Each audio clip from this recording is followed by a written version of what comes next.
They looked like the perfect couple. Everyone thought their love would last forever. Sarah and Michael. He, a driven executive with a future as bright as his tailored suits. She, an elegant, grounded woman, the quiet anchor to his ambitious ship.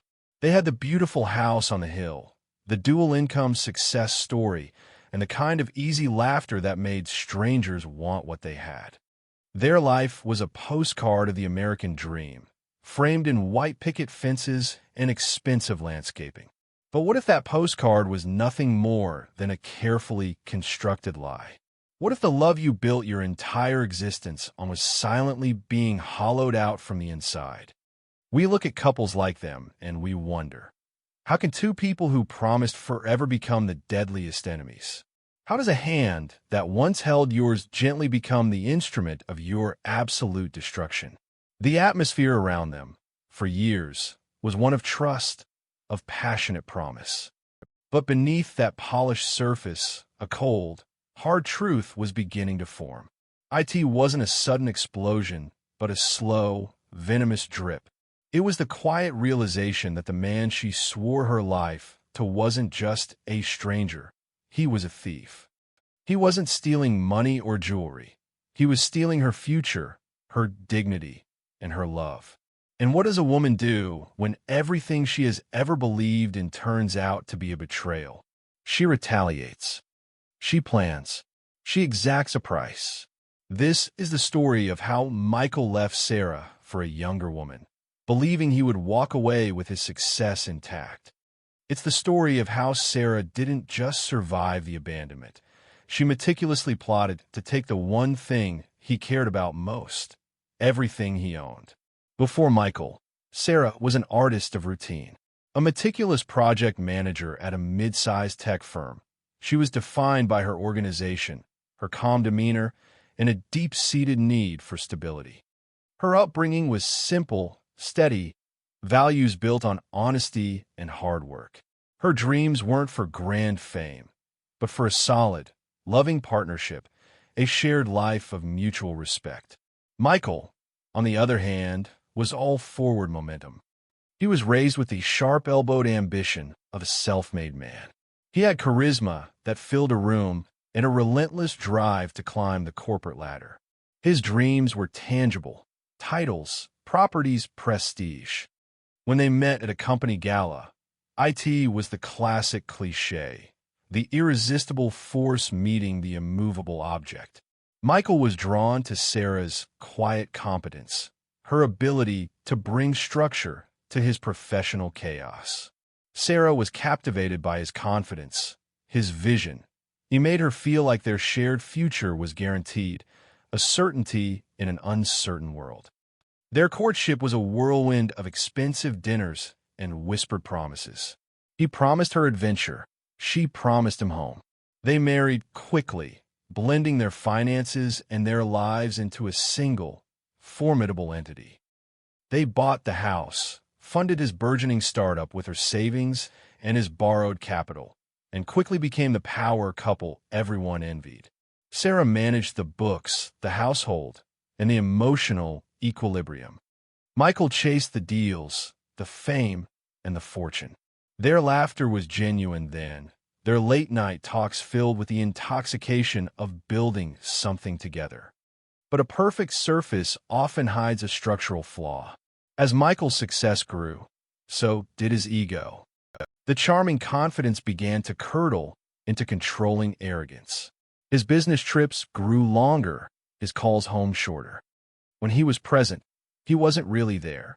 The shared life they had built started feeling less like a partnership and more like Sarah managing Michael's lifestyle. He would dismiss her financial concerns as small thinking. He'd cancel their dates with a curt, unapologetic text. She started noticing the subtle shift in his touch, from passionate to perfunctory. The lies started small, like hairline cracks in a foundation. An unreturned call explained away as a dead battery. A new, expensive watch that was a gift from a client. Then came the emotional withdrawal. Sarah would try to talk about their future, their connection, and he would simply shut down, physically leaving the room, escaping to his home office, that fortress of his ambition. She felt trapped, not by the marriage itself, but by the fact that she had invested every ounce of her personal and financial self into his dream. She had poured her stability into his ambition, and now she was being pushed aside. She used to wait for his car to pull into the driveway, a comforting sign of his return. Now, she dreaded the sound of his engine. It signaled his indifferent presence, the cold silence that replaced their conversation. The resentment became a bitter companion. She realized she had stopped being his wife and started being his employee, or worse, his background noise. The turning point wasn't a sudden fight, but a quiet, devastating discovery. It was on a rainy Tuesday afternoon. She was working on their joint accounts, looking for a transaction he'd mentioned, when she stumbled upon a separate credit card statement. It was small, innocent-looking, but the charges were a map of deception. Jewelry, boutique hotel stays in cities Michael hadn't claimed to be in, and receipts from a high-end flower shop, none of which had ever ended up on her desk. The final charge that broke her was a small, recurring payment, a gym membership, listed under the name L. In that moment, the love didn't just end. It completely dissolved, leaving a residue of pure, cold poison. Michael wasn't just having an affair. He had begun a separate life, weaving a web of deceit, funding another woman's existence with their shared resources. The lie wasn't just physical. It was financial, a deliberate violation of their partnership. The betrayal had a name, and it had a price tag. And as Sarah sat there, the quiet, meticulous project manager, she realized the only thing that mattered now was making him pay the full cost of his treachery. The love story was over. The revenge story had begun. The immediate aftermath of the discovery was a silence more deafening than any scream. Sarah didn't confront him. She couldn't. Confrontation would mean tears, denial, and a messy, immediate breakup that would leave her vulnerable and scrambling for financial security. Michael didn't deserve a scene. He deserved an execution, a slow, systematic dismantling of his entire world. The rage she felt was a cold, precise thing, not a fiery explosion. It was the fury of an intelligent person who had been made to look like a fool. And as the meticulous project manager, she knew how to plan. She knew how to execute. Her first step was research. While Michael was away on a weekend trip, ostensibly for business, but she knew better, Sarah accessed his private documents. She needed to understand the true extent of his holdings and, more importantly, the vulnerabilities in the financial empire they had built. She realized his startup, the one she had fronted the initial capital for, was about to close a major funding round. This wasn't just their joint asset. It was Michael's crowning glory, his ultimate proof of success. And it was deeply leveraged, dependent on specific contract deadlines and sensitive intellectual property. The opportunity for revenge wasn't just about taking money. It was about taking his identity. Michael returned home, oblivious. He sensed a distance, perhaps, but dismissed it as Sarah being stressful again. Their arguments weren't about the affair yet. They were calculated diversions, disputes about the tax burden, the difficulty of managing his schedule, the need for a new legal consultation for the startup's impending deal. Sarah was setting the stage, weaving a complex web of paperwork and legal maneuvers that he was too arrogant and distracted to inspect closely. The emotional pressure was a constant, excruciating throb. Every time Michael touched her, she saw the hands of the other woman. Every time he spoke about his future, she knew that future didn't include her. The heartbreak, the humiliation, fueled her every move. She felt hollowed out, but that emptiness gave her a dangerous clarity. She was no longer Sarah, the loving wife. She was Sarah, the operator. The act of revenge itself was not physical. IT was entirely corporate, a betrayal executed with the cold precision of a ledger entry.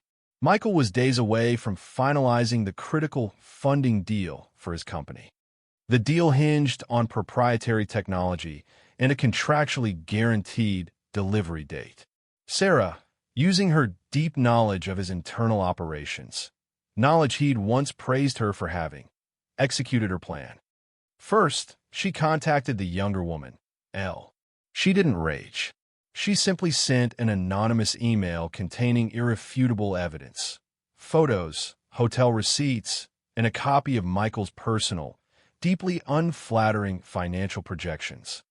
She exposed Michael for the hollow man he was, not a successful CEO, but an over-leveraged risk-taker. The relationship, she knew, would implode instantly. IT wasn't enough to make him lose a lover. He had to lose her on the verge of his biggest professional win. Next, the corporate sabotage. Over several weeks, Sarah had been subtly altering the company's internal compliance reports. She had highlighted vulnerabilities in the intellectual property filing and, using her access to their shared legal documents, quietly filed an amendment to an old partnership agreement, one he'd signed years ago without reading, which gave her unilateral rights to arbitrate certain contract disputes. The crime peaked on the morning of the deal closure. Michael was in a glass conference room, buoyant, ready to sign. Sarah, sitting calmly at home, executed the final step. She sent an anonymous tip, not about the affair, but about a minor but contract-violating compliance issue in his IP filing.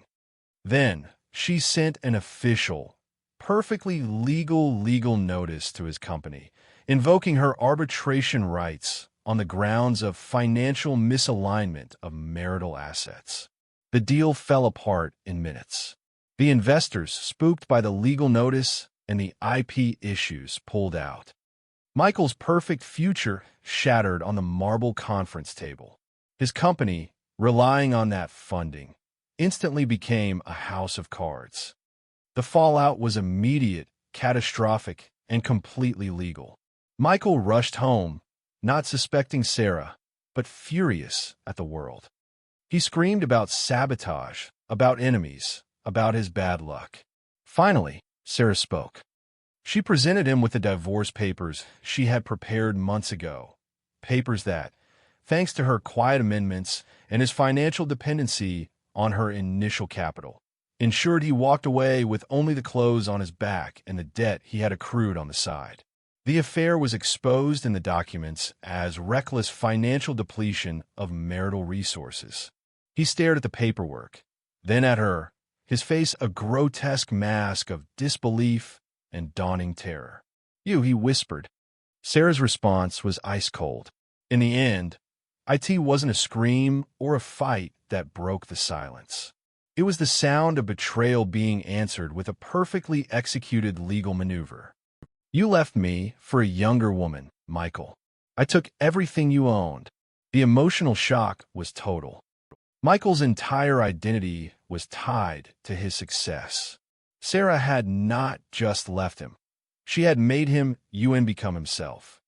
The silence after that confrontation was the silence of a man watching his life turn to ashes, orchestrated by the woman he had underestimated, betrayed, and finally destroyed. The investigation, 14 to 16 minutes. The disintegration of Michael's life was swift and spectacular. But it was also messy. When the funding deal collapsed, the subsequent lawsuits began immediately. Investors wanted answers, and creditors wanted their money. Michael, arrogant even in ruin, assumed this was just a brutal business failure, a catastrophic confluence of bad timing and aggressive market strategy. He didn't connect the dots to Sarah, not at first. But in the aftermath of the divorce, things didn't just feel like bad luck. They felt targeted. The first signs that something was wrong came from the investigators hired by the former investors. They weren't looking for a criminal. They were looking for financial malpractice. And when detectives start pulling apart a financial partnership, they often find the truth about a personal one. They began by interviewing the people around Michael, his distraught business partner, his confused assistant, and eventually, the man himself. Michael's testimony was riddled with furious denial, but also with inconsistencies. He couldn't explain the sudden and perfectly timed legal notification that killed the deal. He couldn't explain the subtle, yet critical, errors in the IP filing. He kept pointing to Sarah's impeccable organizational skills, the very quality he had once exploited. The police became involved not because of the corporate mess, but because of the younger woman, Elle.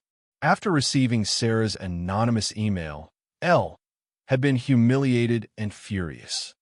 She felt used, not just financially, but as a pawn in Michael's grand life. She went to the authorities, not to complain about Michael's cheating, but to reveal what she knew about his secret bank accounts and OFF the books transactions, money Michael had been hiding from Sarah and the IRS. When police opened Michael's bank statements, the entire story of their marriage came spilling out. The secret card, the luxury expenditures, the systematic siphoning of joint funds to finance his affair and his riskier personal ventures. Michael had broken the law, not just his vows. The detectives, now linking the corporate sabotage with the financial deceit, finally turned their attention to Sarah.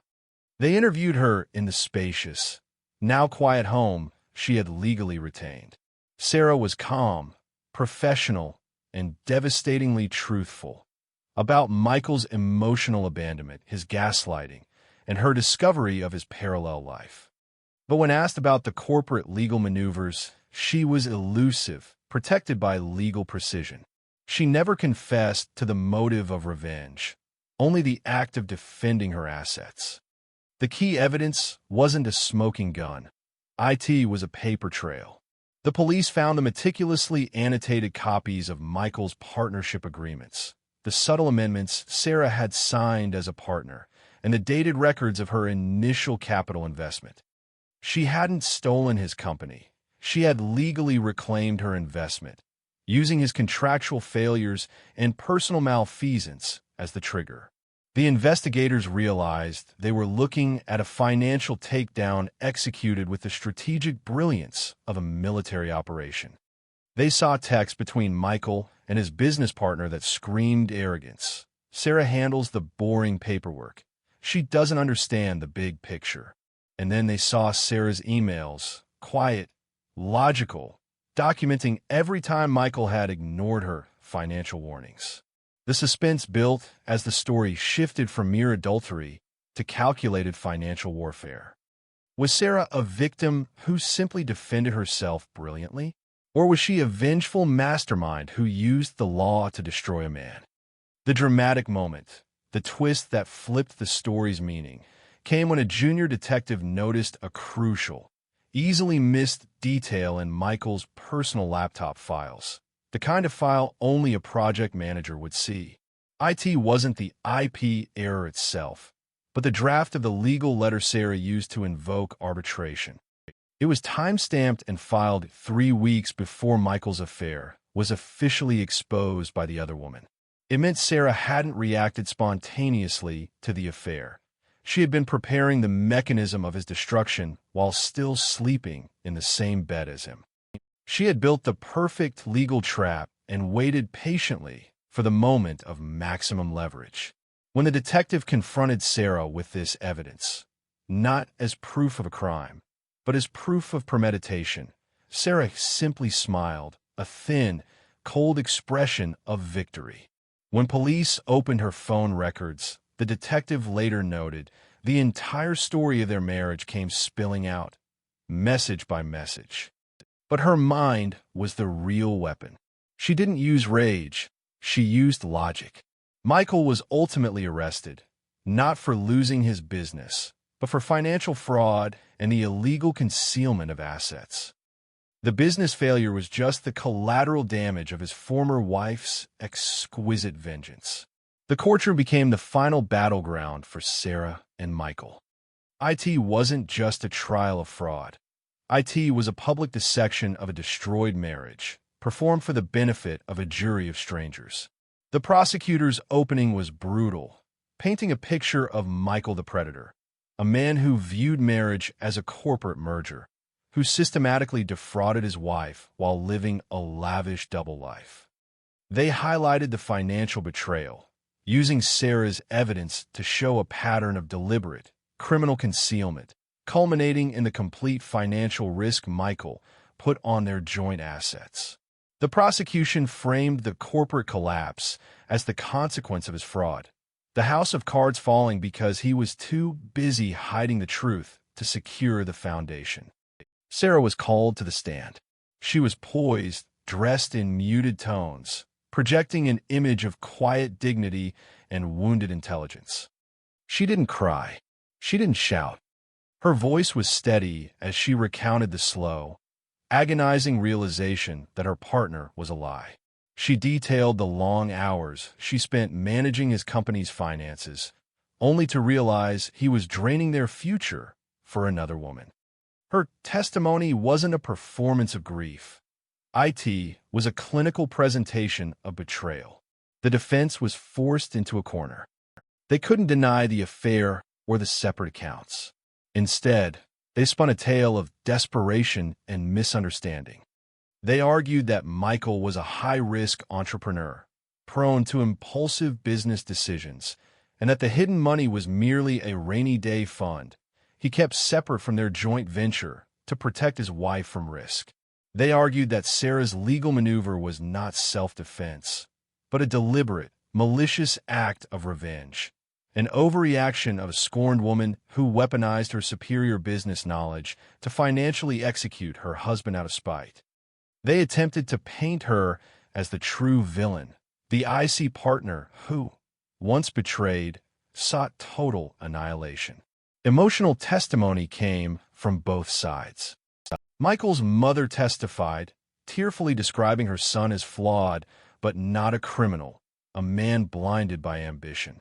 Sarah's former friends testified to her transformation, describing the shift from a warm, engaged woman to an isolated, perpetually stressed figure in the months leading up to the divorce.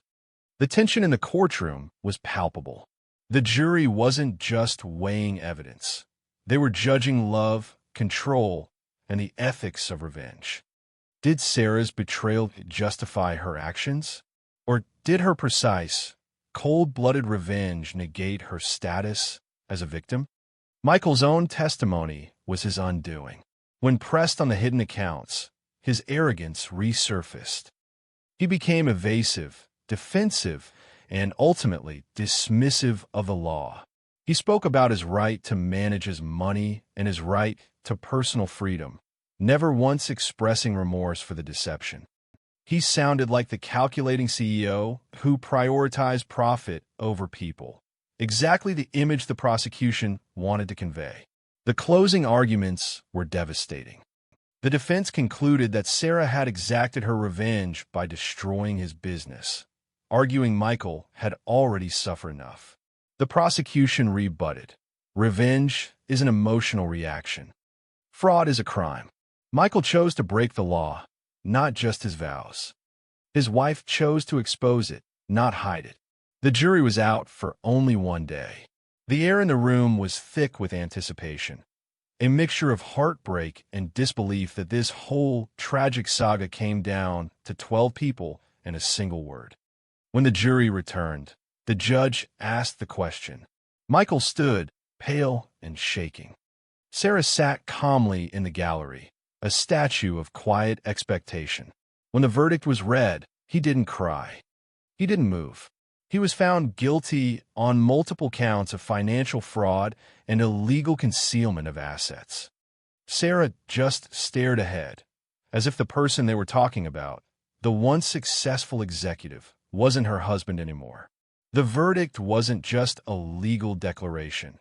It was the final, irreversible confirmation that Michael's ambition had destroyed him, and Sarah's vengeance had simply delivered the final papers. The gavel struck, the doors closed, and the silence descended upon the wreckage of Sarah and Michael's life. Michael was sentenced to a term of imprisonment and ordered to pay restitution that wiped out any remaining personal assets he held. His empire didn't just collapse. It was legally repurposed to cover his debts and Sarah's claims. The emotional cost was staggering. Michael's family was shattered, their name dragged through the media. His mother, who had staunchly defended his character, faded from public view, unable to reconcile the ambitious son with a convicted felon. They struggled to make sense of the story, often repeating the defense's argument. Sarah was just too vengeful. For Sarah, the immediate aftermath was one of guilt, loneliness, and a haunting relief. She had won the financial war, reclaiming her security and dignity. But she had lost years of her life, the illusion of love, and a substantial part of her soul. She remained in the house, now solely hers, a large, quiet monument to a marriage that died of deception. The loneliness was profound. The victory felt cold. She was financially secure, but emotionally bankrupt. The community struggled with the story. The whispers didn't stop at the fraud. They centered on Sarah's chilling competence. She was alternately labeled a hero for taking down a cheater and a monster for her lack of mercy. Her story lived on in hushed tones at cocktail parties, a cautionary tale about what happens when you underestimate the quiet partner. The case gained significant media traction, not because of the amount of money, but because of the precision of the revenge.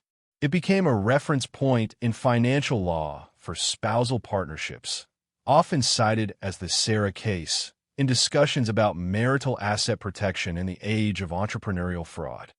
Sarah herself tried to retreat, selling the large, emotionally burdened house and moving into a smaller, anonymous apartment downtown. She returned to her career, focusing on project management with a renewed, sharper focus. She avoided relationships entirely. How could she ever trust again after successfully destroying the one person she had trusted most? The most haunting reminder was a simple object. When she was packing the remnants of her old life, she found an old, inexpensive ceramic mug. It was chipped, a gift from Michael in the early days, with a hand-painted message that read, "Partners in everything." She didn't smash it. She didn't throw it away. She placed it gently in a box labeled mementos. The mug served as a symbol of what was lost. The simplicity, the genuine affection, the trust that allowed her to invest everything. Their wedding photo still sits on her mother's mantle decades later. Two smiling faces, frozen in a moment before everything fell apart. Before love turned into a contract, before betrayal became a strategy, and before a partner became a target. We follow stories like Sarah and Michael's, and we try to find a clear villain, a definitive victim. But the truth of human betrayal is always murkier, weighted down by shared blame and mutual destruction. Was Michael a victim of his own unchecked ego, or a man destroyed by his wife's clinical rage? Was Sarah a calculating mastermind, or a woman who simply used the intelligence she possessed to survive a total emotional and financial ambush? The story of their marriage teaches us that betrayal is not a moment. It is a slow process.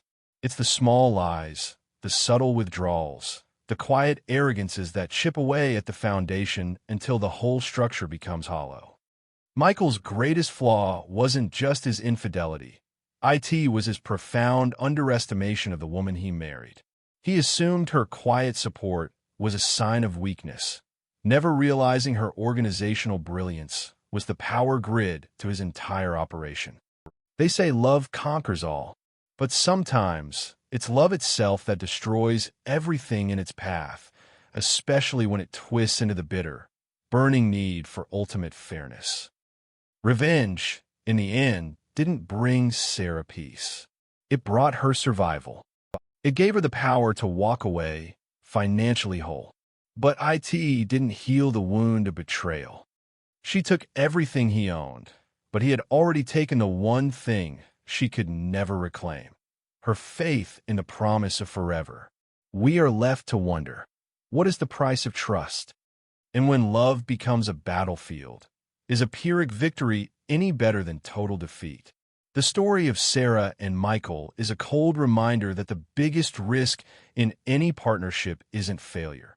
It's the unseen capacity for cruelty that lies dormant until the moment of betrayal awakens it.